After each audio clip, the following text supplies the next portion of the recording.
Hiya friends, Prepared Suburbanite here.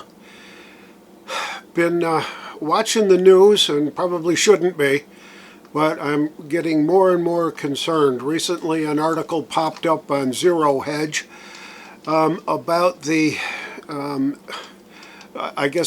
what is suspected to be a total economic meltdown in Turkey. All due to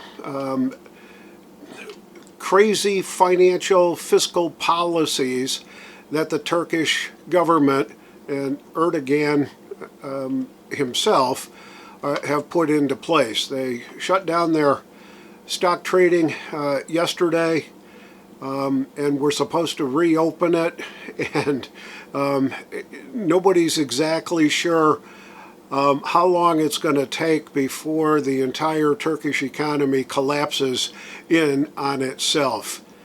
And we're in the middle of a perfect storm here in the States. So stick around, I've got some thoughts.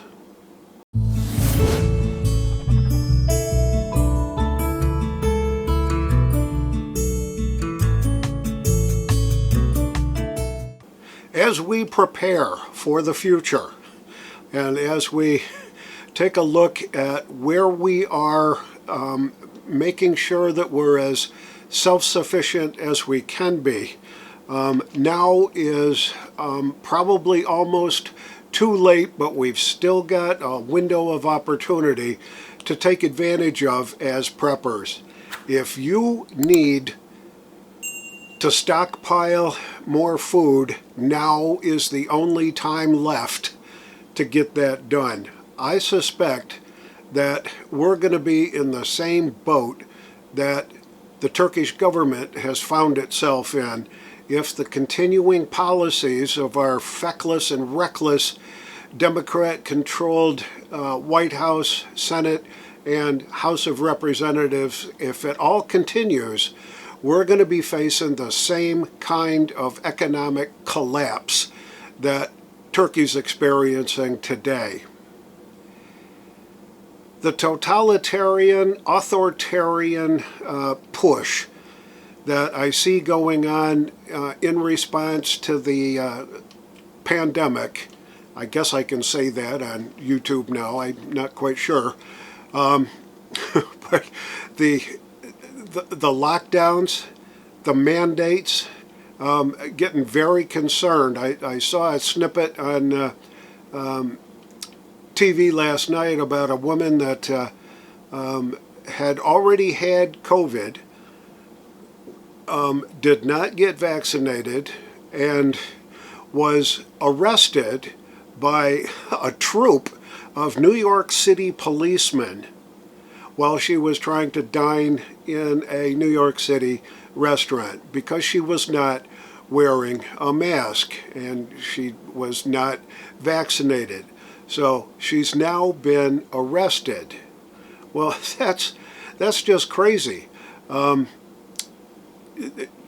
There's way too much of the Democrat control, the authoritarian control, and I see the day coming when, as preppers, we're going to be subject to search and seizure without due process. They're gonna find guys like me and Alaska Prepper and Magic Prepper and a few of the other folks around. They're gonna find us and they're gonna come in and they're gonna take what we've got, only for the good of the public, and I'm very concerned about that. So in addition to re-looking at our prepper plan for the future, which basically in the last 3 months or so, I've decided to pretty much double what we had, and I think we were good to go for 12 to 14 or 15 months. And I've decided to double that, and we've made great strides in the last 3 months or so to get to that point where I'm looking at 2.5 to possibly 3 years where we can sustain ourselves here at the homestead with our food storage, our water storage, the equipment and supplies that we've got. And I'm now going to have to take a real hard look at home security. I'm very concerned that the day is coming sooner rather than later that we will be subject to becoming hoarders, and they will be passing laws in the totalitarian state that says if you've got more than 3 months worth of food in your house, we're coming to take it and we're going to distribute it to those that aren't prepared, weren't prepared, and couldn't afford to be prepared. So we're just going to come and take it. There won't be any due process. They'll be armed. There was a recent article in the local news here in Wake County of folks that caught on their Ring doorbell camera a whole troop of U.S. Marshals with guns drawn that showed up at their house about 20 minutes after the parents had taken the kids to school and gone to work. And there they were, knocking on the door, peeking in the windows, armed to the teeth. And what they were doing was they were looking for a fella that used to live at that address more than 3 years ago. And they just showed up at that address without checking, double checking, without any search warrants or nothing. They were coming to get that guy that was escaping law enforcement. I think he was a murderer, maybe. And so I'm pretty concerned about that. If it wasn't for the Ring doorbell, those folks would have never known that that had happened. And so it may be time for me and my wife here to invest in a lot more sophisticated home security than we've got right now. I've got a couple of Wise cameras around the house. I've got some game cameras scattered around the property. And we use the game cameras just to kind of monitor the local wildlife around here, the squirrels and raccoons and possums and the local deer herd.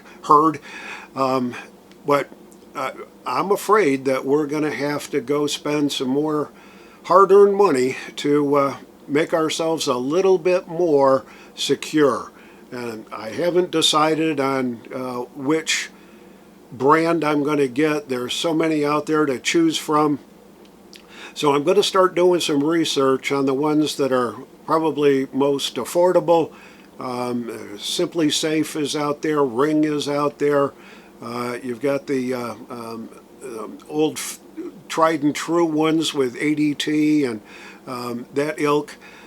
And I'm just not 100% sure which direction I really want to take. I'd like to be able to do it myself. I'm pretty handy with things.